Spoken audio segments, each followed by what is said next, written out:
ఇక వార్తలు వివరాలు చూద్దాం.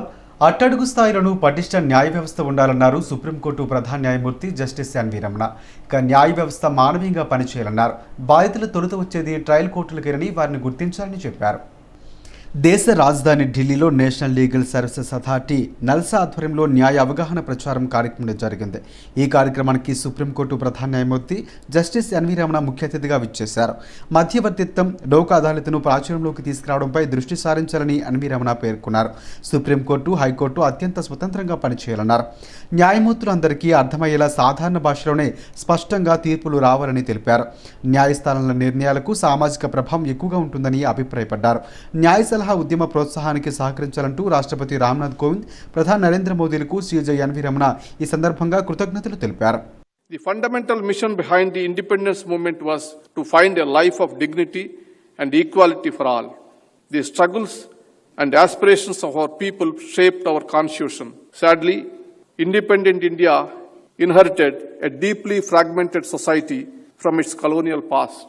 Despite our being a part of a welfare state, benefits are not trickling down to the intended beneficiaries at the desired levels.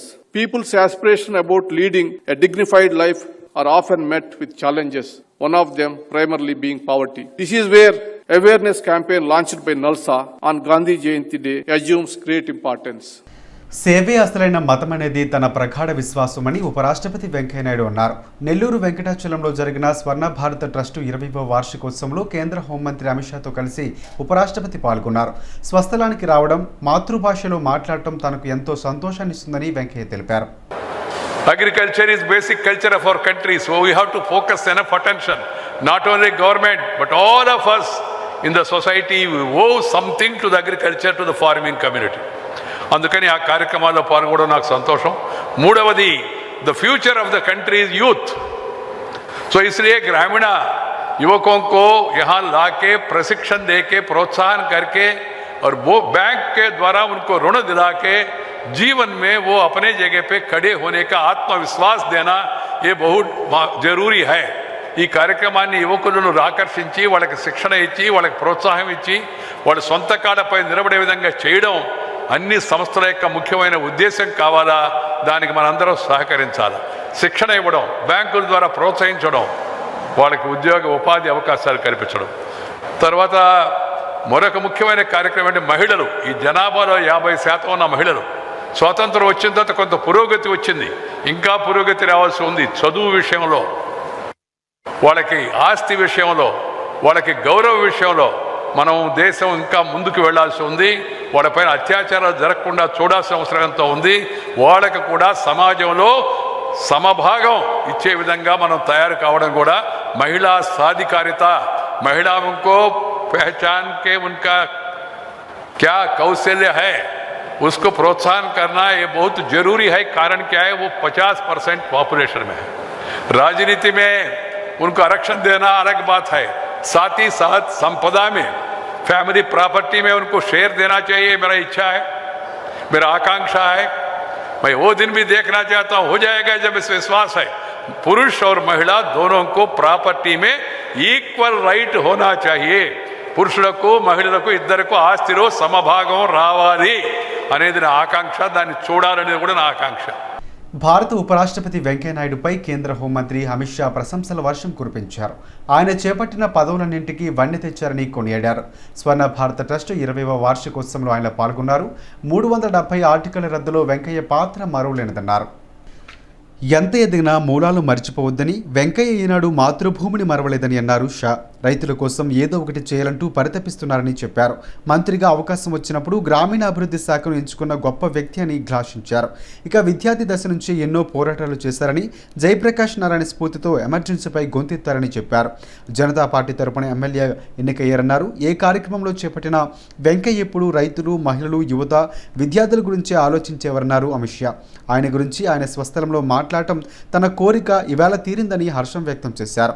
ఒకప్పుడు సిఫార్సుల మేరకే పద్మ అవార్డులు వచ్చేవని, ఇప్పుడు దాన్ని పూర్తిగా మార్చివేశామని చెప్పారు. ప్రతిభ, సేవతోనే పురస్కారాలు వర్తిస్తున్నాయని అన్నారు. అతి సామాన్య గిరిజనులకు పద్మ పురస్కారాలు అందించిన విషయాన్ని ఆయన గుర్తు చేశారు.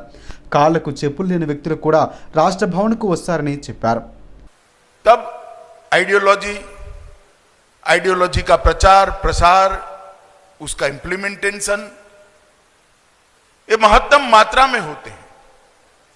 मगर जब राजनीतिक दल होता है तो अनेक प्रकार के उतार चढ़ाव से राजनीतिक दल को आगे बढ़ना पड़ता है, और जाने अनजाने में किसी का ऐसा उद्देश्य नहीं होता, मगर कभी ना कभी पार्टी अपने रास्ते से थोड़ी इधर उधर होनी पड़ती है, क्योंकि फ्लेक्सिबिलिटी नहीं है तो पार्टी टिकती भी नहीं।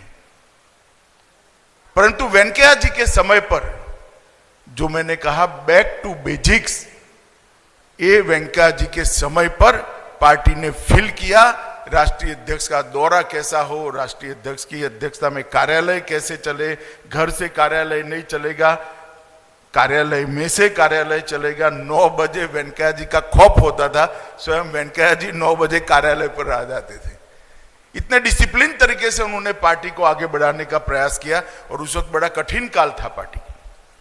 अटल जी जैसे लोकप्रिय और देश के सर्वश्रेष्ठ नेता के साथ अध्यक्ष के रूप में काम करना बहुत कठिन होता है, मगर उन्होंने पार्टी को पकड़ कर रखा, पार्टी को आगे बढ़ाया। मैं मानता हूं ये बहुत बड़ी बात है, और मेरे जैसे हजारों कार्यकर्ताओं के लिए ये सीखने की बात है कि जब आप पार्टी का काम करते हो, हमने पार्टी का ही सोचना चाहिए, पार्टी के ही सिद्धांतों की बात करनी चाहिए। బాలల దినోత్సవం కన్నుల పండుగగా సాగింది. విద్యా సంస్థలు, ప్రైవేటు సంస్థలు ప్రత్యేక కార్యక్రమాలు నిర్వహించగా చిన్నారులు ఉత్సాహంగా పాల్గొన్నారు. రవీంద్ర భారతిలో ప్రభుత్వం ఆధ్వర్యంలో నిర్వహించిన కార్యక్రమం ఆద్యంతం ఉత్సాహంగా సాగింది. వచ్చే ఏడాది రాష్ట్ర జిల్లా స్థాయిలో మంచి ప్రణాళికలతో బ్రహ్మాండంగా వారం రోజుల పాటు బాల దినోత్సవ వేడుకలు నిర్వహించుకుందామన్నారు మంత్రి సత్యవతి రాథోడ్. పిల్లల ఆటపాటలతో సంతోషంగా ఉండాలన్నారు. సమాజంలో కూడా కొంత మార్పు రావాలన్నారు. దురదృష్టం కొద్దీ తల్లిదండ్రులను కోల్పోతే కొంతమంది అకారణంగా ఇబ్బందులు పడుతున్నారని మంత్రి తెలిపారు. రాష్ట్రంలోని వివిధ ప్రాంతాల్లో ఉన్న చిల్డ్రన్స్ హోమ్సాల్లో ఉన్న పిల్లలు ఆహ్లాదంగా గడిపారు. 518 మంది బాలబాలికలు 2 రోజులుగా హైదరాబాద్లోని వివిధ ప్రాంతాల్లో విజ్ఞాన విహార యాత్రలకు కూడా తీసుకువెళ్లారు. రవీంద్ర భారతిలో చిన్నారులు ప్రదర్శించిన నాటకాలు విశేషంగా అలరించాయి. సినీ, జానపద పాటలకు చేసిన నృత్యాలు కనువిందు చేశాయి. తెలంగాణలో అనాథ పిల్లలు ఉండకూడదని, ప్రభుత్వమే తల్లిదండ్రులుగా వారికి రక్షణ కవచంగా ఉండాలని కేబినెట్ సబ్ కమిటీ వేసిందన్నారు మంత్రి తలసాని.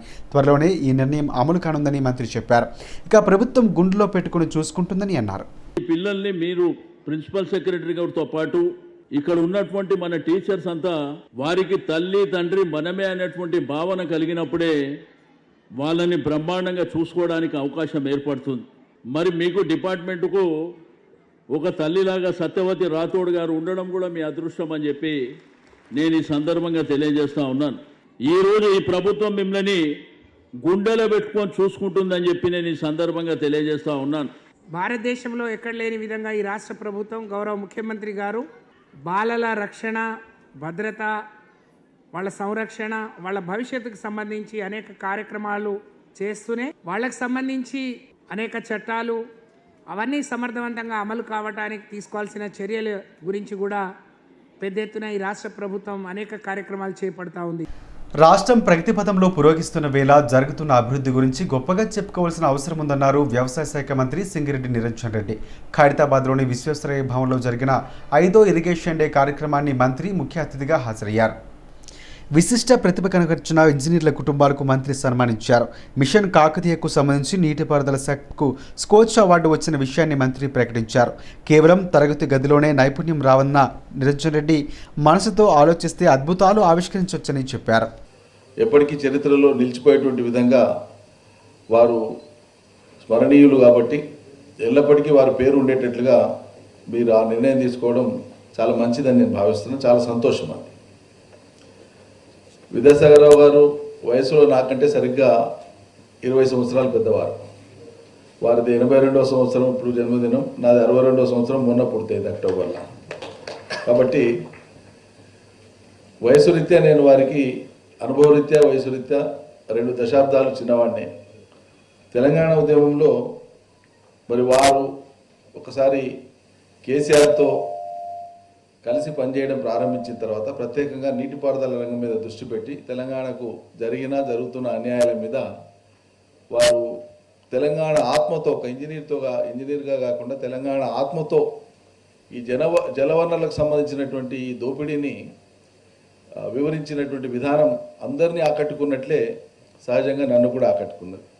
రాష్ట్రంలో కొనుగోలు కేంద్రాలు ఉన్న ధాన్యం వర్షాలకు తడవకుండా రక్షణ చర్యలు తీసుకోవాలన్నారు మంత్రి గంగుల కమలాకర్. ఇప్పటి వరకు రాష్ట్రంలో 4039 కొనుగోలు కేంద్రాల ద్వారా ధాన్యాన్ని కొనుగోలు చేస్తున్నామని గంగుల తెలిపారు.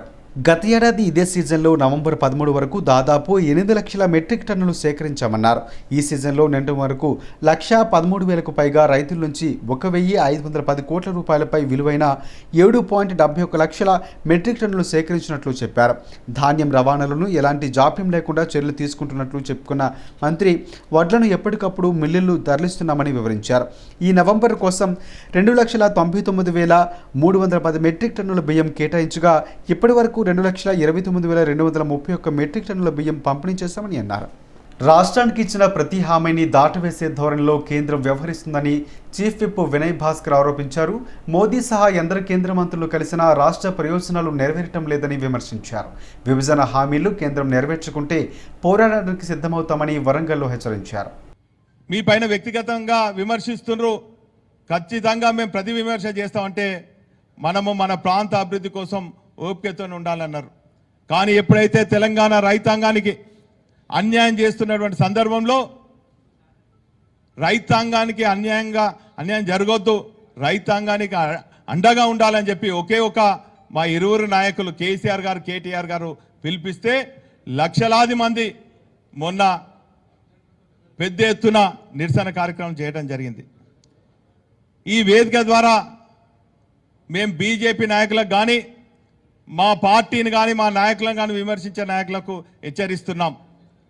మాది క్రమశిక్షణ గల పార్టీ, తెలంగాణ కోసం పోరాడినటువంటి పార్టీ, తెలంగాణ రాష్ట్ర సాధన కోసం త్యాగాలు చేసినటువంటి పార్టీ, 60 లక్షల సభ్యత్వం గల పార్టీ టీఆర్ఎస్ పార్టీ అని కూడా ఈ సందర్భంగా గుర్తు చేస్తున్నాం. ఒకవేళ మా అధినేత కేసీఆర్ గారు కానీ కేటీఆర్ గారు కానీ గట్టిగా చూసినా, మా 60 లక్షల గులాబీ దండు గట్టిగా తుమ్మినా దగ్గిన ఆ తుప్పిర్లలో కొట్టుకుపోయే కాంగ్రెస్ బీజేపీ నాయకులను కూడా సందర్భంగా తెలియజేస్తున్నాను. తెలంగాణలో బీజేపీ అధికారంలోకి రాగానే అన్ని తండాలను అభివృద్ధి చేస్తామని రాష్ట్ర అధ్యక్షుడు బండి సంజయ్ స్పష్టం చేశారు. ప్రతి తండాలో సేవాలాల్ మహారాజు దేవాలయాలు నిర్మిస్తామని హామీ ఇచ్చారు. మన ముఖ్యమంత్రికి సేవాలాల్, కొమరం భీం లాంటి వాళ్ళ జయంతికి వస్తేనే గుర్తుకు వస్తాయంటూ ఎద్దేవా చేశారు. మన సీఎం కేసీఆర్ గిరిజన తండాల అభివృద్ధిని పట్టించుకోలేదని విమర్శించారు. బీజేపీ మాజీ ఎంపీ రవీంద్ర నాయక్ ఆధ్వర్యంలో హైదరాబాద్ నాంపల్లి ఎగ్జిబిషన్ మైదానంలో నిర్వహించిన బంజారా ఉత్సవ కార్యక్రమంలో ఆయన మాట్లాడారు. గిరిజనుల అభివృద్ధి కోసం నరేంద్ర మోదీ ప్రభుత్వం ప్రధానమంత్రి ఆవాస్ యోజన కింద 1,00,000 ఇళ్లు కేటాయిస్తే ఎన్ని 2 పడకల గదులు కట్టించారో సమాధానం చెప్పాలని డిమాండ్ చేశారు. ప్రత్యేక తెలంగాణ కోసం ఆనాడు గిరిజన యువకుడు ప్రవీణ్ నాయక్ ఆత్మ బలిదానం చేసుకున్నాడని బండి సంజయ్ గుర్తు చేశారు.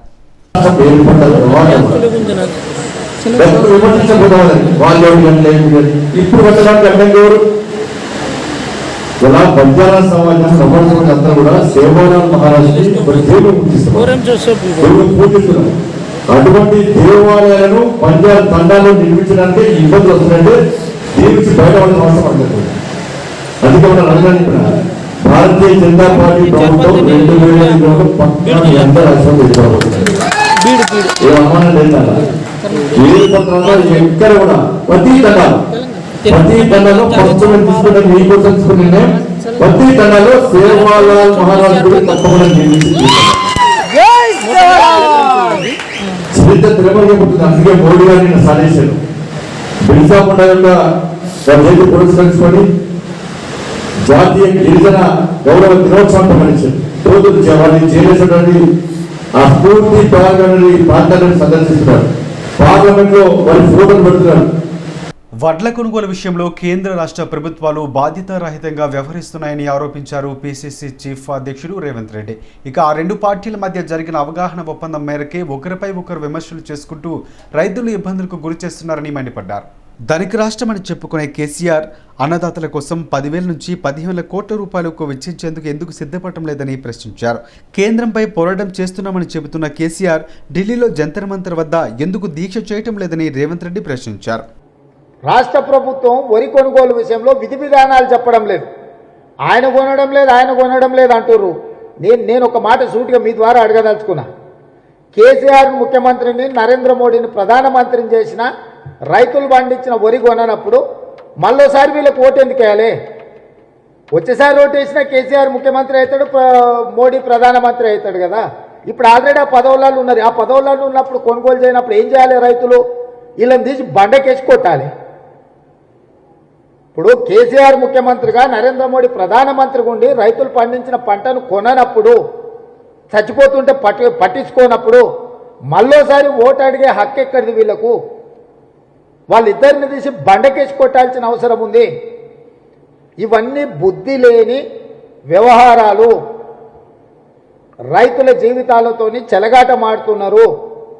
కాబట్టి ఈ వరి కొనుగోలు విషయంలో రాష్ట్ర కేంద్ర ప్రభుత్వాలు ఆడుతున్న వీధి నాటకాలు రోడ్ల మీద వరి కుప్పల మీద పండుకుంటున్న రైతులకు అర్థమైపోయింది. రైతులు నిశితంగా గమనిస్తున్న వీరి వ్యవహార శైలి.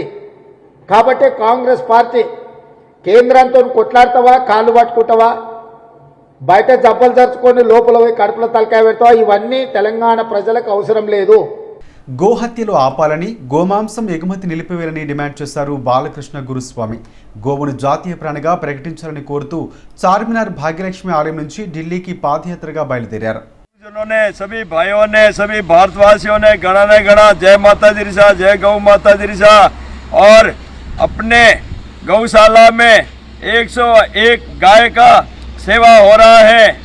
और स्वामी जी हैदराबाद भाग्यलक्ष्मी मंदिर से रवाना हुए हैं। गौ माता को देश की राष्ट्र माता बनाने के लिए दिल्ली पार्लियामेंट में जाएंगे मोदी जी कने और गौ माता के लिए बिल पास करा के गौ माता को राष्ट्र माता घोषित करेंगे। ఇటీవల మరణించిన మావోయిస్టు అగ్రనేత ఆర్కే సత్యమని ఏర్పాటు చేసిన మీడియా సమావేశంలో ఆయన పాల్గొన్నారు. ఆర్కే జ్ఞాపకాలతో పుస్తకం ముద్రించుకోవడం నేరమేలా అవుతుందంటూ శిరీష ప్రశ్నించారు. ఇక ప్రెస్పై దాడి చేసి తీసుకువెళ్లిన వస్తువులు తిరిగి ఇవ్వడంతో పాటు పుస్తక ఆవిష్కరణ సభకు అనుమతి ఇవ్వాలన్నారు శిరీష.